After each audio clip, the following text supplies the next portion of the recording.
Bore da pawb. Bore da. Bore da, mae'n lyflu gweld chi gyd yma bore yma, a chi hefyd sydd yn gwylio ar lain.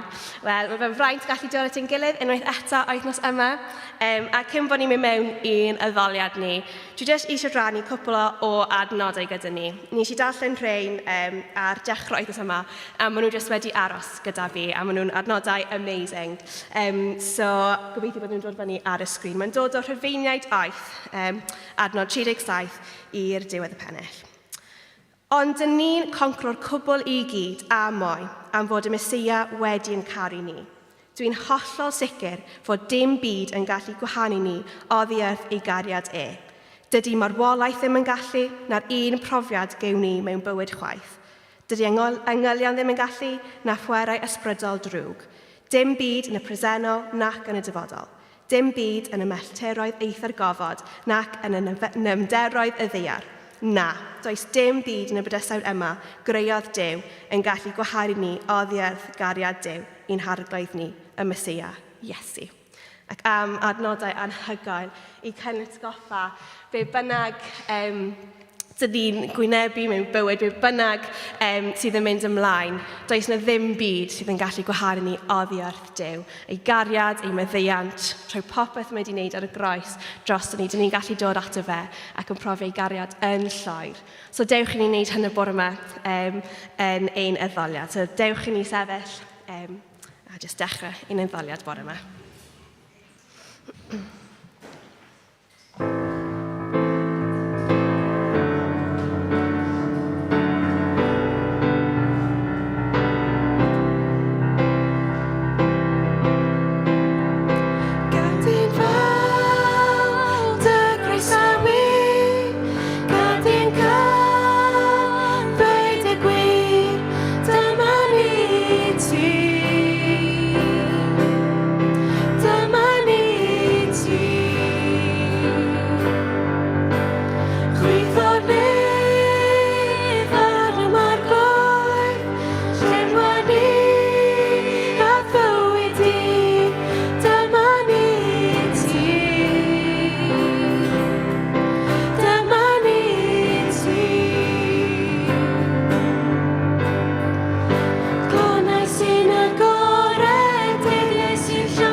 yw'r enw hwn, enw Iesu. O mor ramus yw'r enw hwn, enw Iesu. O mor ramus yw'r enw hwn, enw Iesu.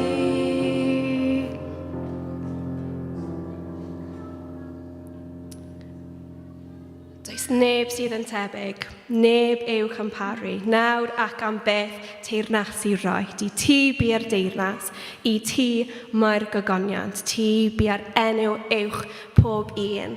A bore yma arglwydd, ni'n codi dy enw yn uwch dros pob peth ni'n gwynebu yn bywyd. Ni'n rhoi ti gynt arglwydd, achos ti sydd yn caru ni cymaint. Ac arglwydd, ni jyst yn rhoi'r holl mawl i ti nawr.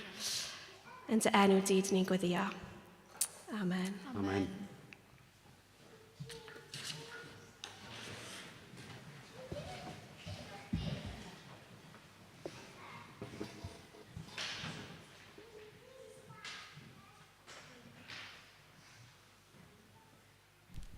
Wel, bore da bawb. Oh, come on. Bore da bawb. O, na, welliant. Diolch yn fawr. Hyfryd iawn cael bod gyda chi bore yma. Croeso i bawb sy'n ymuno o adre hefyd. Da ni'n falch bod chi'n ymuno mewn gyda ni. So, mae'n ddydd Sul. Mae'n lot o beth ymlaen heddiw. Ni'n meddwl, nawn ni ddechrau off gyda'r coeddiadau siarad beth sy'n digwydd heno, achos da ni'n really excited. Am y noson caru Caersalem heno. So fi wedi cadw Hannah lan yma, jyst iddi atgoffa chi beth sy'n digwydd heno. Lyfli, diolch. Ie, dyn ni yn really excited i cael ein noson gyntaf o caru Caersalem, sydd yn dechrau heno. Diolch i'r post, sydd wedi diolch. O, na fe. Diolch.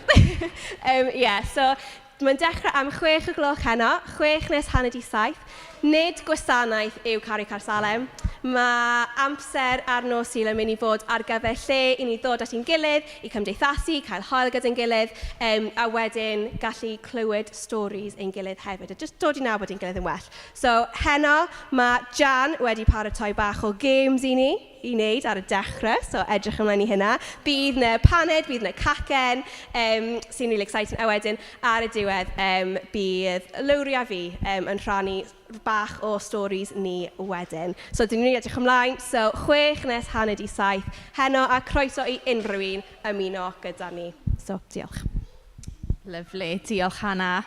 Edrych ymlaen i... Mae hwnna'n mynd i fod yn digwydd bob wythnos nawr yn ddi, so bob wythnos. Os chi'n methu dod heno, mae'n digwydd bob wythnos, felly edrych ymlaen at Cari Cersalem. Dylen ni ddweud hefyd, mae yna oedfa cymorth Cristnogol yn y dre prynawn yma hefyd am 5 o'r gloch. Oedfa, mae wedi bod yn wythnos cymorth Cristnogol dros yr wythnos diwetha, so mae yna oedfa rhwng y capeli i gyd am 5 o'r gloch yn capel Seilo lawr yn y dre. So oedfa cymorth Cristnogol yw hwnna.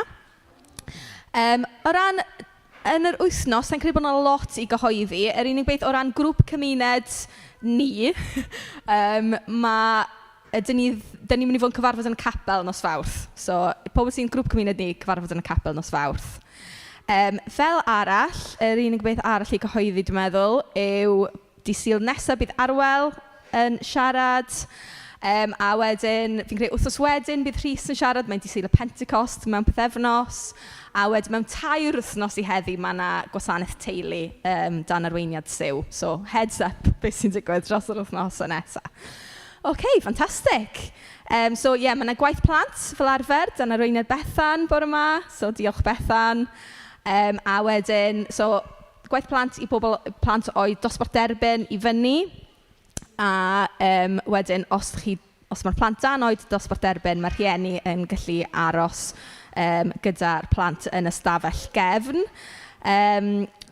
Dyn ni hefyd yn meddwl am, mae yna rhai o merched ieuenctid yn Coleg y Bala, so dyn ni'n cofio amdano nhw hefyd. Mae'n siŵr bod nhw'n cael amser wrth eu boddau. So, na i jyst gweddio dros y plant cyn i nhw fynd lawr. O arglwydd dad, wyt ti mor dda i ni. Mae dy ddaioni di yn enwog trwy'r byd i gyd. A dyn ni jyst yn dathlu dy ddaioni di tuag ato ni bore yma, dy gariad anhygoel di tuag ato ni. So ni'n bendithio'r plant nawr yn enw Iesu Grist wrth iddyn nhw fynd lawr i dysgu fwy amdano ti. Ni di'n bendithio Bethan a Tristan a'r plant i gyd. A yn ystafell gefn hefyd gyda'r plant bach a'r rhieni. Ni di bendithio nhw yn helaeth. A dyn ni'n cofio hefyd am y merched sy'n yn Coleg y Bala a'r gwaith sy'n mynd ymlaen fy'n arglwydd. Ni di rhoi dyfendith arnyn nhw wrth i nhw orffen y cwrs bore yma a wrth i'r bobl ifanc ymadael. Felly ni'n rhoi'r clod a'r mawl a'r parch a'r bri i gyd i ti bore yma arglwydd Iesu. Amen. Felly gaeth y plant fynd lawr. Diolch. Sy'n cael darn celf ar ôl darn celf yn bore yma. Diolch yn fawr iawn. Iawn, dwedwch helo wrth rhywun sy'n wrth eich ymyl chi, please.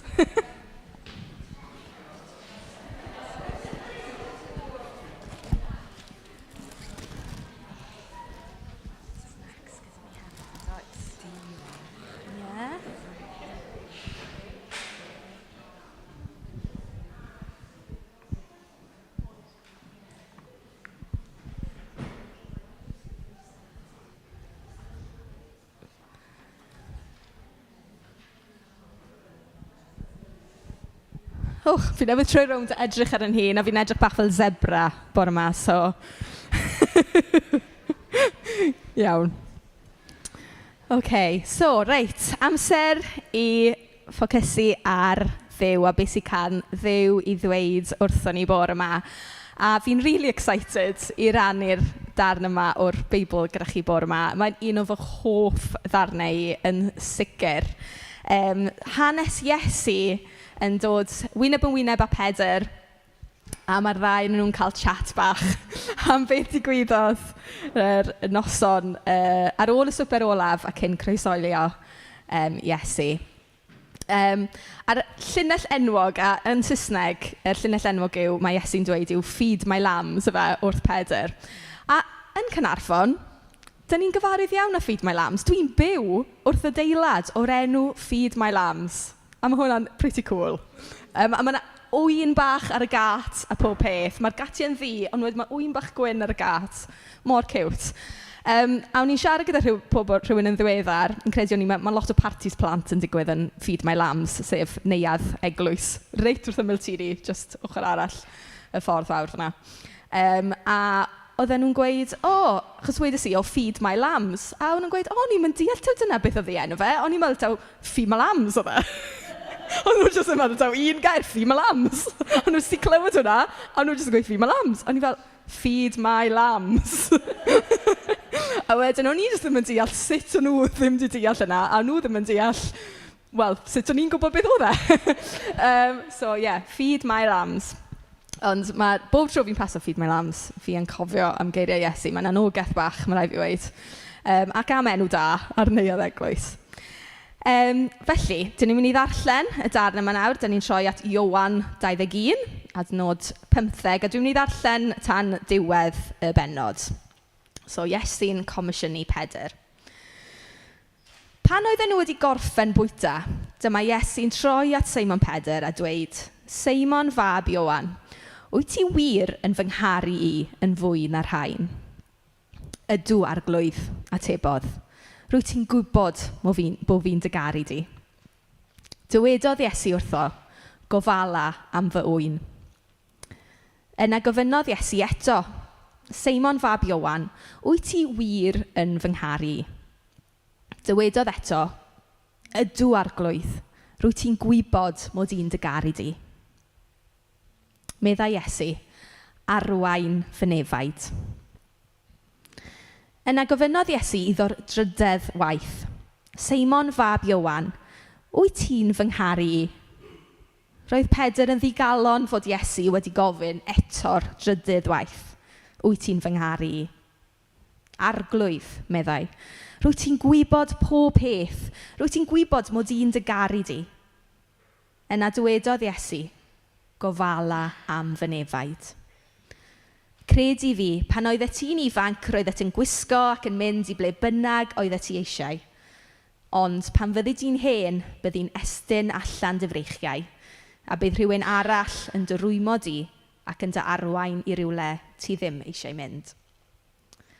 Dywedodd Iesu hyn i ddangos sut fyddai Pedr yn marw i anrhydeddu Duw. Yna dyma Iesu'n dweud wrtho, dilyn fi. Dyma Pedr yn troi a gweld y disgybl roedd Iesu yn ei garu yn ei dilyn nhw. Yr un oedd wedi pwyso nôl at Iesu yn y swper a gofyn, arglwydd, pwy sy'n mynd i dyfrydychu di? Pan welodd Pedr gofynnodd Iesu, arglwydd, beth fydd yn digwydd iddo fe? Atebodd Iesu, petawn ni am iddo aros yn fyw nes i mi ddod yn ôl, beth yw hynny i ti? Dilyn di fi. A dyna pam aeth y stori ar led ymhlith y credinwyr fod y disgybl hwnnw ddim yn mynd i farw. Ond dim dweud nad oedd e'n mynd i farw wnaeth Iesu, dim ond dweud, petawn ni am iddo aros yn fyw nes i mi ddod yn ôl, beth ydy hynny i ti?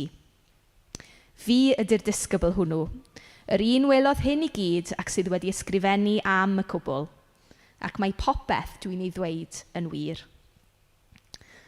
Gwnaeth Iesu lawer o bethau eraill hefyd. Petai nhw i gyd yn cael eu cyfnodi, dwi ddim yn meddwl y byddai'r byd i gyd yn gallu dal yr holl lyfrau fyddai'n cael eu hysgrifennu. Felly dyna eiriau Ioan yn cloi ei efengyl yn adrodd hanes Iesu. Felly fel o'n i'n gweud, mae hwn yn un o'r darnau, hoff darnau fi o'r Beibl. A yn thema ni wedi bod dros yr tymor, wel, ers dechrau'r flwyddyn yn dyfa, yw Cyfarfod Crist, Profi'r Wefr. A dyn ni wedi gweld lot o bobl yn cyfarfod Crist, falle am y tro cyntaf, ac yn cael y wefr o nabod Iesu neu gweld pwy yw e. Ond fan hyn, mae Pedr yn nabod Iesu yn dda iawn, iawn. Mae wedi treulio amser gyda fe, mae wedi bod yn ddisgybl, gyda'r disgybl agosa i Iesu. A jyst chydig o benodau yn gynt, pennod 13, mae Pedr yn dweud wrth Iesu y bydde fe'n dilyn fe i unrhyw le, i'r carchar, i farwolaeth, hyd yn oed yn rhoi fywyd lawr mwyn Iesu. Ond wrth gwrs, ni'n gwybod beth ddigwyddodd wedyn, cafodd Iesu arestio, nath y disgyblion wasgaru, a dyn ni'n gweld Pedr, oedd mor hyderus yn ei ffydd, a mae fywyd yn mynd ar chwâl. Mae'n ffeindio hun wrth y tân yng nghanol Jerusalem ac yn gwadu Iesu, nid unwaith, ond tair gwaith. Fe dilynwr pennaf Iesu. ac fe glywodd yr ceiliog yn canu. Nawr, wrth yswetha, nath Rhys siarad am... What? Nath Rhys siarad am y rhan sy'n dod just cyn hwn, sef yr hanes y dalfa bysgod. A fyna dyn ni'n gweld Pedr yn neidio allan o'r cwch. Mae'n gweld Iesu'r lan, mae'n neidio allan o'r cwch, mae'n nofio tuag ato fe. A mae'n gweld Iesu. Oedd e'n ysu fynd at Iesu. Roedd ganddyn nhw unfinished business yn doedd. Oedd ganddyn nhw hyn i gyd yn mynd mlaen yn y cefndir. Beth oedd Pedr yn gwybod bod e angen dod at Iesu. A pan mae'n cyrraedd y lan, mae Iesu yna gyda tân golosg a pysgod yn coginio arno fe. A tybed bydde just gwynt y tân, arogl y tân yn atgoffa Pedr o'r noson hynna. Pan oedd wrth ymyl y tân yn ganol Jerusalem a pobl yn ei gyhuddo fe o fod yn dilynwr Iesu a fe yn gwadu. Bydde fe'n smell y tân jyst yn atgoffa fe o'r cwilydd nath e deimlo wrth wadu Iesu, yn atgoffa fe pa mor flin oedd e dal i fod gyda'i hun. A hefyd yn atgoffa fe bod Iesu yn gwybod yn iawn beth roedd e wedi wneud. Doedd dim hyd yn oed yr atgyfodiad a rhyfeddod hynna yn gallu cael gwared o'r atgof yma. Roedd rhaid iddo fe wynebu be nath e, a trwy hynny derbyn maddeuant a derbyn gras iachawol Duw. Nawr byddwn ni'n dadlau, mae'r profiad mae Pedr yn mynd trwyddo yn gyffredin i ni gyd fel Gristnogion. Achos pan ni'n dod i gredu, ni'n derbyn maddeuant wrth Dduw, wrth gwrs. Ond ar ôl ni ddod i gredu, wrth gwrs mae pethau yn mynd yn anghywir. Mae hynna'n reality i bob Cristion. Gweitha bod ni'n nabod Crist, gweitha'n cariad ni tuag ato fe. Falle bod ni wedi ffeindio'n hunain mewn sefyllfaoedd lle ni wedi gwadu Crist. Lle ni wedi dweud, na, dwi ddim yn credu yn Duw. Neu lle dyn ni wedi pechu, lle ni'n gwybod ni wedi gwneud rhywbeth sy'n mynd yn erbyn Duw ac ddim yn deilwng o'i enw fe. Felly mae profiad Pedr yn un cyffredin i Gristnogion mewn rhyw ffordd. Beth ydych chi'n wneud yn y sefyllfa yna? Pam i chi'n gwybod bod chi wedi gwneud rhywbeth yn erbyn Duw? A beth sydd gan Dduw i'w ddweud wrthoch chi pam ydych chi yn y sefyllfa yna? Ydyn ni'n rhedeg at Dduw neu ydyn ni'n trial osgoi Duw? Wel, newn ni edrych beth sy'n digwydd fan hyn i Pedr pan mae'n dod wyneb yn wyneb â Iesu. Reit, dwi eisiau gofyn cwestiwn hypothetical i chi, Rhan. Dychmygwch nawr bod chi wedi cael pryd o fwyd yn y tŷ, bod yna ffrindiau wedi dod draw i'r tŷ a wedi mwynhau pryd o fwyd. Dywedwch falle bod chi wedi cael merched o grŵp ieuenctid draw i cael bwyd yn tŷ chi rhywbryd. A wedyn bod chi eisiau pawb i helpu gyda clirio fyny ar y diwedd a bod rhywun yn glanhau y llestri, yn golchi'r llestri a wedyn yn sychu nhw. A bod yna un bowlen special gyda chi. Falle chi wedi cael yn anrheg penblwydd. Ydw i'n gwneud hwn yn rhifannol fan hyn. Falle chi wedi cael bowlen yn anrheg penblwydd gan ffrind a chi'n hoffi'r bowlen yna. Wedyn oedd y bowlen wedi cael ei golchi, oedd wedi cael ei roi ar y rac a wedyn oedd rhywun oedd yn y parti yn sychu'r bowlen ac yn awyddus i helpu. Ond beth sy'n digwydd, mae rhywun yn gwthio yn erbyn nhw, maen nhw'n gollwng y fowlen a smash. Mae'r fowlen oeddech chi yn rili hoffi yn ddeilchion ar y llawr. Just hypothetical sefyllfa. Wir ddim wedi digwydd go iawn. Smash ar y llawr. Beth ydych chi'n wneud yn y sefyllfa yna? Ydych chi... Beth chi'n wneud tro nesaf maen nhw'n dod draw i tŷ chi? Okay? Beth chi'n neud tro nesaf maen nhw'n draw a ydych chi'n neud bwyd iddyn nhw? Beth ydych chi'n neud tro nesaf? Ydych chi'n gweud, reit, ydych chi wedi cael bwyd, ewch chi ystod lawr nawr, dwi wir ddim angen eich help chi. Dwi wir ddim angen help chi yn y gegin. Neu ydych chi'n meddwl, o, mae yna rhywbeth arall gallen nhw wneud, tymod. Ar ôl tro diwetha, iawn, newn ni ffindio rhyw job arall iddyn nhw, tymod. Ni'n trial fatha rhoi beth ddigwyddodd o'r blaen i'r neilltu, neu ffindio rhyw job arall gan nhw glanhau'r bwrdd neu rhywbeth. Neu ydych chi actually yn rhoi'r cadach iddyn nhw'n gweud, gei di sychu'r llestri eto. So, beth ydych chi'n neud? Ydych chi'n rhoi cyfle arall iddyn nhw wneud yr un job, bod nhw wedi totally meso lan tro cyntaf? Neu ydych chi'n meddwl, falle gallwn ni ffind opsiwn arall iddyn nhw, neu ydych chi'n gweud, just keep out. Keep out. Mae'n gwestiwn bach diddorol. Be fyddech chi'n neud? Hannah, be fyddech ti'n neud? Ydych chi'n cael nhw'n neud yn byd? Fi'n licio nhw'n esrwydd. O'n i'n gwybod bod Arwyl Jones yn mynd am yr opsiwn yna. Dim chance yn y gegin. Get out. Ond mae'n gwestiwn, dydy. Be fyddech chi'n neud? A chymod, yn cymdeithas ni heddi, dyn ni ddim yn... Wel, yn bywyd ni, os ni'n gallu meddwl am bywyd ni, bywyd gyda teulu a ffrindiau. Dyn ni ddim yn anghofio os mae rhywun wedi mesio fyny go iawn ag un. A ni'n byw mewn byd sy'n diffinio pobl wrth y pethau maen nhw wedi wneud o'i le. A mae'r eglwys yn hanesyddol, mae rhaid ni fod yn onest gyda'r gweitha am wneud hyn, yn labelu bobl, lle dylai'r eglwys fod yn modelu maddeuant. Dyn ni ddim yn gadael i bobl anghofio pethau. Hyd yn oed os maen nhw wedi farhau, which byddwn ni'n gobeithio byddai bobl yn wneud, am be maen nhw wedi wneud, mae cymdeithas a'r eglwys yn araf iawn i faddau a gadael i bobl anghofio.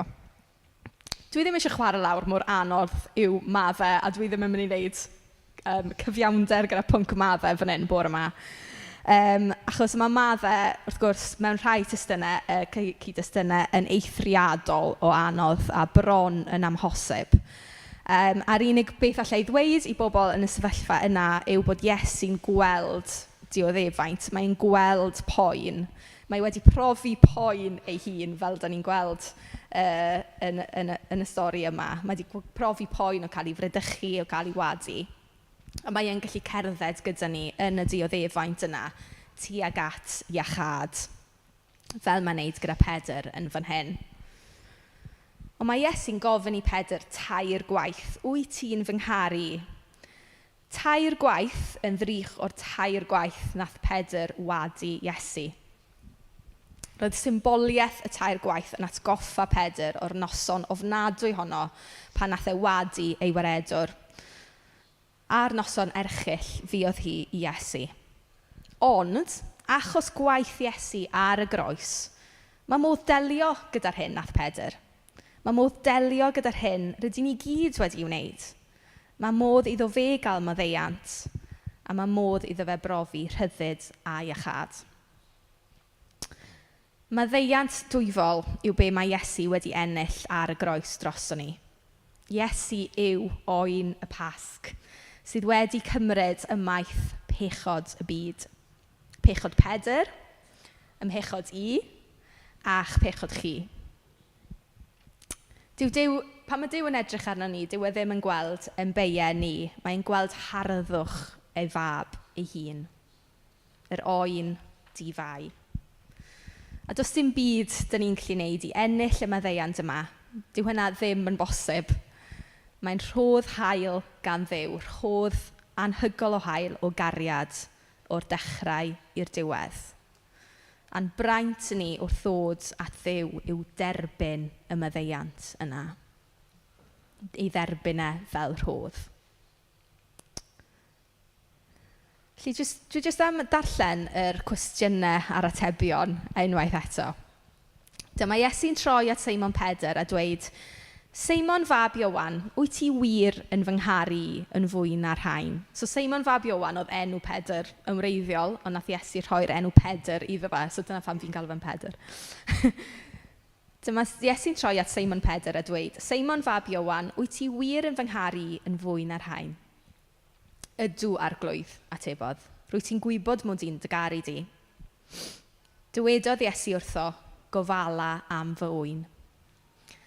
Yna gofynnodd Iesu eto, Seimon fab Ioan, wyt ti wir yn fy ngharu? Dywedodd eto, ydw arglwydd, rwyt ti'n gwybod mod i'n dy garu di. Meddai Iesu, arwain fy nefaid. Yna gofynnodd Iesu iddo'r drydedd waith, Seimon fab Ioan, wyt ti'n fy ngharu? Roedd Pedr yn ddigalon fod Iesu wedi gofyn eto'r drydydd waith, wyt ti'n fy ngharu? Arglwydd meddai, rwyt ti'n gwybod bob peth, rwyt ti'n gwybod mod i'n dy garu di. Yna dywedodd Iesu, gofala am fy nefaid. chi'n cofio, falle nathon ni wneud hwn yn y gyfres sawl mis yn ôl, edrychon ni ar datganiad Pedr. Achos mae Iesu, nôl yn Mathew, dwi'n meddwl, Mathew 13, yn gofyn i'w ddisgyblion, pwy ydych chi'n dweud ydw i? A mae Pedr yn ateb yn llawn hyder, ti ydy'r Meseia, mab y Duw byw. Ond fan hyn, dyw Iesu ddim yn gofyn pwy wyt ti'n meddwl ydw i. Mae'n gofyn i Pedr, wyt ti'n fy ngharu i? Nid cwestiwn y pen sydd yma, ond cwestiwn y galon. O'r blaen, roedd y disgyblion wedi gweld y gwirthiau a clywed dysgeidiaeth Iesu. A falle bod ni wedi clywed am Iesu, wedi gweld grym Iesu yn bywydau pobl eraill. A falle bod ni'n meddwl bod e'n ddyn da, neu falle bod ni'n teimlo'n well ar ôl gweddio. Ond os ydyn ni am ddilyn Iesu ac am gwasanaethu fe, mae e eisiau yn cariad ni. Mae eisiau yn defosiwn pur ni. Nawr fan hyn mae Pedr, wrth gwrs, di gadael Iesu lawr, a dyn ni yn mynd i gadael Iesu lawr yn ein bywyd fel Cristnogion. Ond pan bydd hynna'n digwydd, mae Iesu eisiau dod o hyd i'r cariad yna sydd ganddo ni tuag ato fe. Rhoi cyfle i ni i mynegu'r cariad yna eto, fel mae Pedr yn gwneud fan hyn. A bydd hynna'n ffordd o iachau y poen a'r siomedigaeth sydd wedi digwydd, cyn yn anfon ni allan unwaith eto, fel mae'n gwneud gyda Pedr. Felly'r cwestiwn i ni bore yma yw, wrth Iesu, wyt ti'n fy ngharu i? Sef yr un cwestiwn nath e ofyn i Pedr. Achos os dyn ni'n caru Iesu, bydd yn cariad ni a'r cariad yna'n dod wrtho fe hefyd, wrth gwrs, yn cynnal ni mewn amser anodd, mewn treialon bywyd, ond hefyd, fel dyn ni'n gweld gyda Pedr fan hyn, bydd e'n springboard i ni i gael yn adfer pa mae pethau yn mynd o'i le. Mae rhaid fi rhannu stori personol nawr, achos dwi'n teimlo oedd rhywbeth i digwydd i fi rhai blynyddoedd yn ôl, ond reit debyg i be wnaeth Pedr brofi fan hyn. Mae hwn sawl blwyddyn yn ôl, ond o'n i'n cael cyfnod o deimlo'n reit disillusioned a ddim really yn dim yn bach yn ddiog o ran ymherthynas i gyda Duw. A o'n i'n gwybod bod fi, oherwydd falle'r disillusionment yma, o'n i'n gwybod bod fi wedi gwneud rhai pethau o'i le, falle wedi dweud rhai pethau. O'n i'n gwybod oedd yn mynd yn erbyn Duw, a o'n i'n rili'n teimlo'n bach o methiant. A hyn i gyd, oedd lot o bethau mewn mlaen, ar y pryd o'n i'n gwneud gwaith Cristnogol, oedd pethau mynd yn dda yn y capel, ond yn bersonol o'n i'n teimlo yn reit bell a reit disillusioned. O'n i'n gwybod bod fi wedi gwneud rhai pethau oedd mynd yn erbyn Duw, a o'n i'n teimlo yn real bach o mess ar tu fewn, mae rai fi ddweud. Felly be nes i oedd gweddio a gweud, please Duw, ti'n gwybod bod fi'n dy garu di, please sorti fi allan. A just ple o'r galon, really, gweddi syml iawn. A fi'n cofio deffro un bore, a just hyd yn oed cyn bod fi wedi deffro'n iawn, dath na adnod syth mewn i meddwl i, a nes i rili cydio yn yr adnod yna. Yr adnod yna yn dod o Nehemia 4, adnod 6, roedd gan y bobl galon i weithio. A o'n i'n gwybod yn syth, yr adnod yna oedd yr adnod yna i fi. Roedd gan y bobl galon i weithio. Mae'n dod o rhan o Nehemia le mae'n siarad am bobl yn ail-adeiladu'r deml a oedd y bobl yn dyfalbarhau achos oedd gyda nhw just y cariad yma a'r dyfalbarhad yma i weithio. A o'n i'n gwybod bod yr adnod yna gan Dduw i fi achos o'n i'n gwybod bod Duw yn nabod fi. Oedd e'n gwybod pa adnod o'n i angen clywed. Oedd e'n gwybod bod gyda fi y galon i weithio, achos mae e'n gwybod bod gyda fi lot o dyfalbarhad ynddo fi. Fi'n resilient iawn. So mae e'n nabod fi, a oedd e'n gwybod beth o'n i angen clywed. So nath hwnna just really helpu codi fi fyny a meddwl, reit, fi'n mynd i gario ymlaen, munud wrth funud, diwrnod wrth diwrnod, a'n ar y bach, nath Duw just dod â fi nôl i sefyllfa lot cryfach a tynnu fi allan o'r cyfnod anodd yna. Ond oedd e wedi gwneud hynna, oedd e wedi gallu gwneud hynna achos oedd e'n gwybod, oedd e'n nabod pwy o'n i, oedd e'n gwybod y geiriau o'n i angen clywed ar yr amser yna.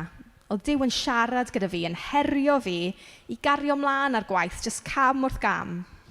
A oedd e'n nabod fi, yn nabod bydden ni'n cario mlaen yn dyfal barhau a trwy y gwaith yna bydde fe yn pigo fi fyny ac yn annog fi cario mlaen.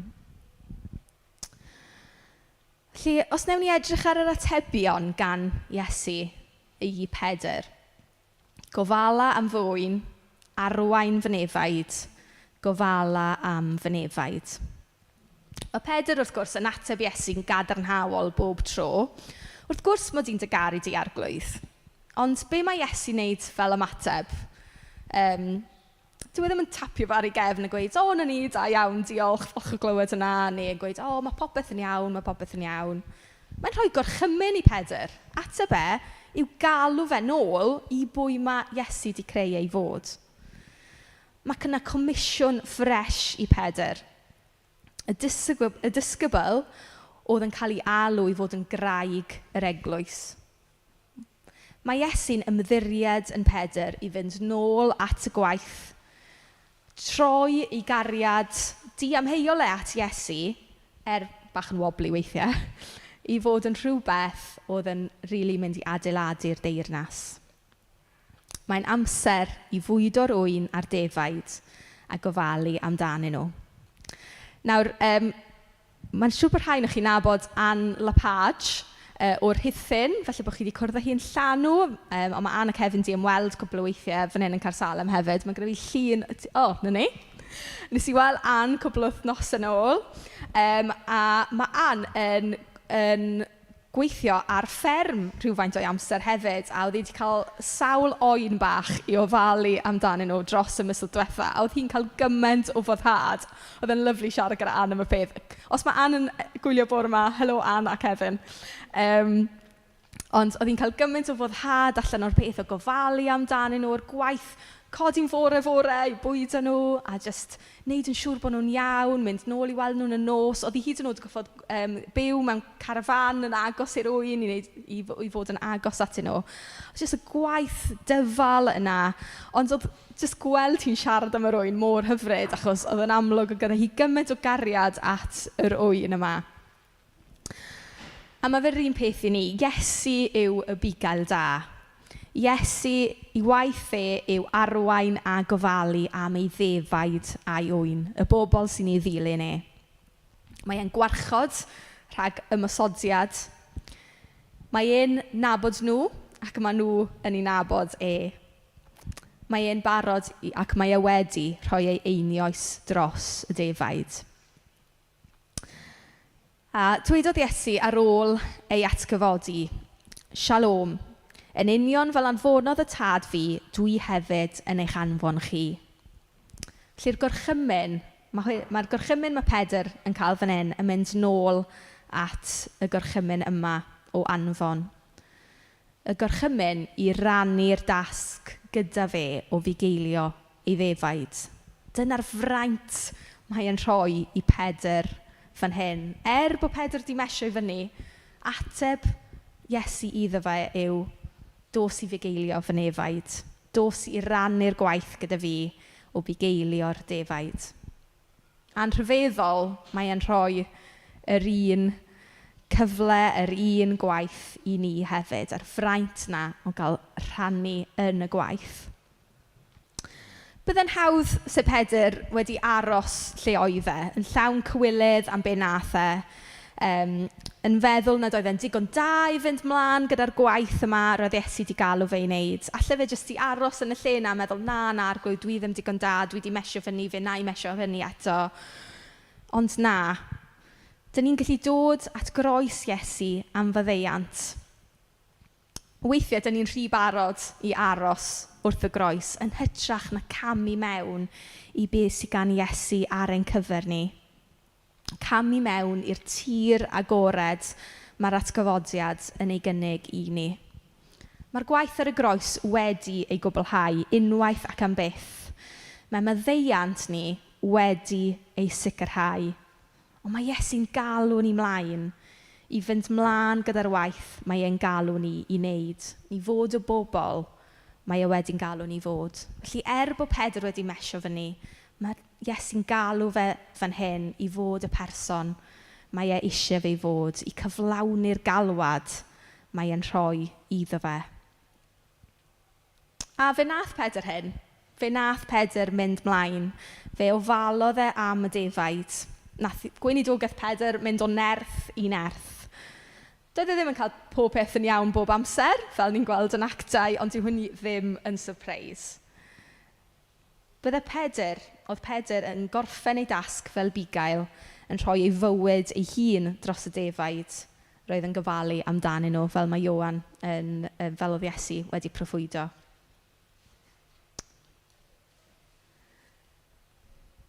Felly, beth amdano ni bore yma? Beth yw'n ymateb ni fan hyn? Ble ydyn ni'n gweld yn hunan yn yr hanes yma?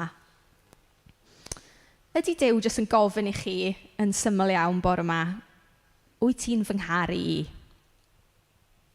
Wyt ti'n fy ngharu i? Ydych chi wedi derbyn y maddeuant mae Iesu yn ei gynnig? Ydych chi wedi derbyn y rhodd anhygoel o gariad mae Iesu yn ei gynnig? Bod ni wedi gwneud pethau o'i le, bod ni wedi pechu, bod ni'n cydnabod, bod ni yn anghywir. Ydyn ni wedi cael y profiad o dod at Iesu a bod yn rhoi i faddeuant i ni. Fel o'n i'n sôn gynnau, falle bod ni'n gwybod pethau yn pen ac yn cytuno gyda pethau yn pen, ond mae Iesu eisiau yn calo ni. Mae Iesu eisiau yn cariad ni a'n defosio ni. Neu falle, bod chi eisiau dod â rhywbeth o flaen Duw bore yma. Falle bod yna rhywbeth chi'n teimlo yn eich bywyd sy'n dal chi nôl rhag camu mewn i'r tir bras yna sy'n tu hwnt i'r groes. Falle bod rhywbeth yn eich dal chi nôl. Wel, chi'n gallu dod â'r peth yna at Dduw bore yma. Mae e yma yn barod i chi. Mae e yma yn barod i'ch rhyddhau chi i'r fod y person mae wedi creu chi fod. A dylen ni dweud hefyd, os ydych chi angen, os ydych chi eisiau gweddi am unrhyw beth o'r pethau yma, mae croeso chi ddod i cael gweddi ar diwedd y gwasanaeth. Ond mae hefyd gyda ni yn yr eglwys gweinidogaeth Sozo.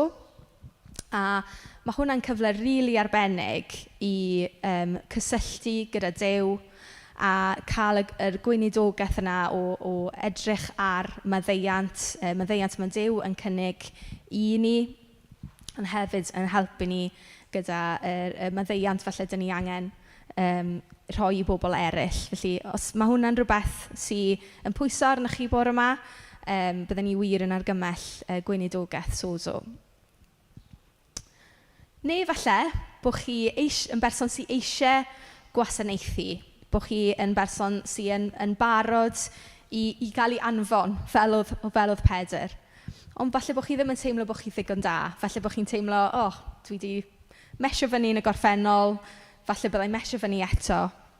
Wel, dyw'r gorffennol ddim yn diffinio ni.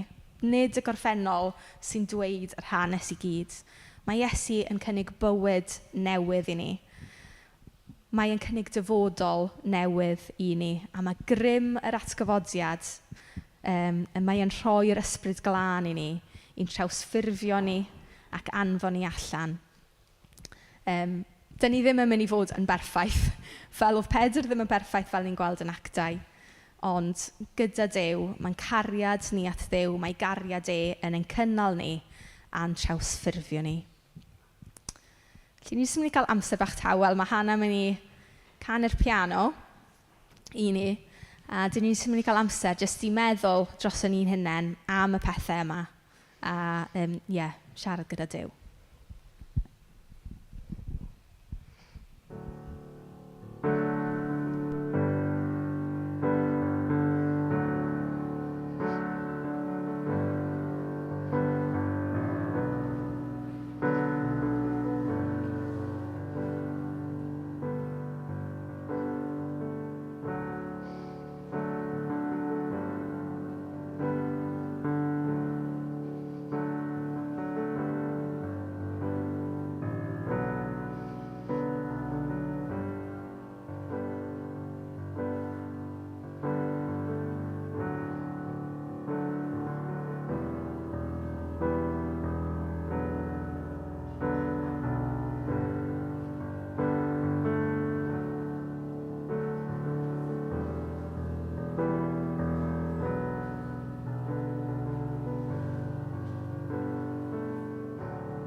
Arglwydd, diolch am popeth da ti wedi wneud.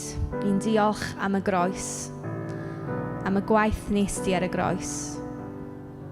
Ni'n diolch bod y gariad di yn ddigon, bod dim byd mwy gallwn ni wneud i ennill maddeuant. Ni'n diolch taw dyna dy rhodd di i ni, achos dy gariad tuag ato ni. Arglwydd, fi'n gweddio dros unrhyw un sy'n heb ateb y cwestiwn, wyt ti'n fy ngharu i? Dwi'n gweddio byddan nhw yn derbyn dy faddeuant di ac yn dod i dy nabod i fel i arglwydd a'i gwaredwr. Arglwydd, fi'n gweddio dros unrhyw un sy'n teimlo bod nhw wedi mesio fyny, bod nhw angen dod ato ti. Arglwydd, helpa ni rhedeg ato ti pan dyn ni yn cael pethau'n anghywir. A bod ni'n gwybod wrth rhedeg ato ti, dyn ni'n rhedeg at Duw sy'n a'i freichiau ar led. Arglwydd, fi'n gweddio dros unrhyw un sy'n teimlo bod nhw methu gwasanaethu neu wneud y gwaith di achos ofn bod nhw yn mynd i gael pethau'n anghywir. Arglwydd, wnei di anfon yr ysbryd glân i pigo nhw fyny a'i gofalu amdanyn nhw yn dyner a'i arfogi nhw ar gyfer y gwaith sydd ganddi ti ar eu cyfer nhw. Arglwydd, diolch bod pob un ohono ni yn werthfawr i ti. Diolch bod gyda ni gyd pwrpas gwahanol a bod nhw'n le iddyn ni gyd, bod nhw'n waith ni gyd i wneud a bod ni'n cael rhannu yn y gwaith yna gyda ti, y Bugail da. Yn enw Iesu. Amen.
Crist a god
goron I ddod. Dwedodd bawb am y trysor a gest.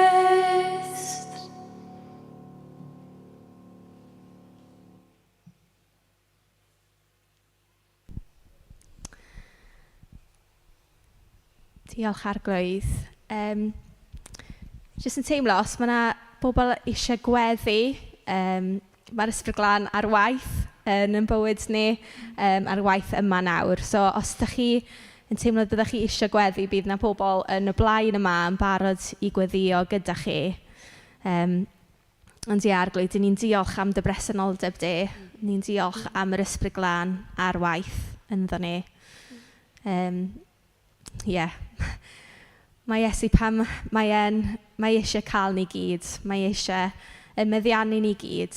A mae dod wyneb yn wyneb a Iesu'n dod fyny gyda pethau poenus weithiau. Felly Arglwydd, os mae hynna'n meddwl, os ydych chi'n meddwl taw chi'r person yna, ydych chi yn gwynebu pethau poenus, neu os byddwch chi'n hoffi gweddu, cymrwch y cyfle I gael gweddu.